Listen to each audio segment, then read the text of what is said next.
Hello friend, સ્વાગત છે તમારું મારા કિચનમાં। તો આજે આપણે બનાવીશું દૂધીનું શાક। તો તેના માટે મેં એક દેશી દૂધી લીધી છે। તો આપણે તેની છાલ ઉતારી લઈશું। તો આ જે શાક છે એ આપણે એકદમ રસાવાળું બનાવવાના છીએ। ડુંગળી કે લસણનો ઉપયોગ કર્યા વગર એકદમ સરળ અને સિમ્પલ રીતે બની જાય એવું શાક છે આ।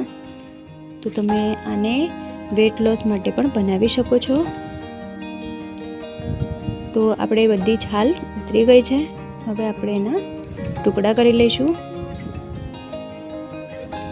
તો નાના મોટા જેવા જોઈએ એવા ટુકડા કરી લેવાના।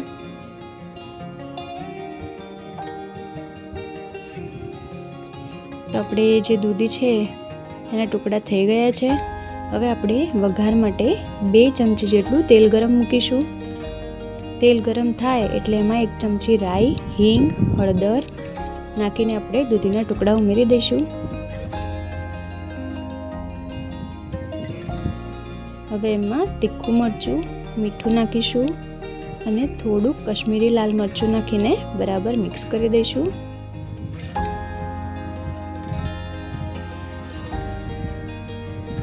તો આ શાકને તમે પાણી વગર પણ બનાવી શકો છો, પણ આપણે રસાવાળું શાક બનાવવાના છીએ એટલે આપણે એમાં 1 ગ્લાસ જેટલું પાણી ઉમેરીશું।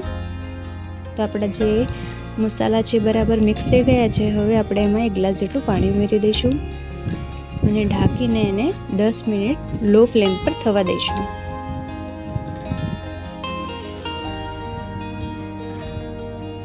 તો આપણું જે શાક છે એ આપણે ચેક કરી લઈએ। તો જે દૂધી છે એકદમ સોફ્ટ થઈ ગઈ છે। હવે હજી 2 મિનિટ હું થવા દઈશ એને। તો આપણું જે દૂધીનું શાક છે એ બની ગયું છે અને એકદમ રસેદાર શાક બન્યું છે। ના કોઈ લસણ કે ડુંગળી વાપર્યા વગર એકદમ સિમ્પલ અને સરળ રીતે બને તેવું શાક છે। તો આપણું જે શાક છે બની ગયું છે। આપણે ફ્લેમ ઓફ કરી દઈશું અને આપણે તેને સર્વ કરીશું। તો તમે જોઈ શકો છો એકદમ સિમ્પલ, સરળ અને એકદમ ટેસ્ટી શાક બને છે। તો આને તમે રોટલી કે રોટલા સાથે પણ ખાઈ શકો છો। જો તમને મારી આ રેસીપી ગમી હોય તો લાઈક કરો, શેર કરો અને મારી ચેનલને સબસ્ક્રાઈબ કરો। આવા જ નવા વિડીયો માટે સપોર્ટ કરો। Thank you for watching.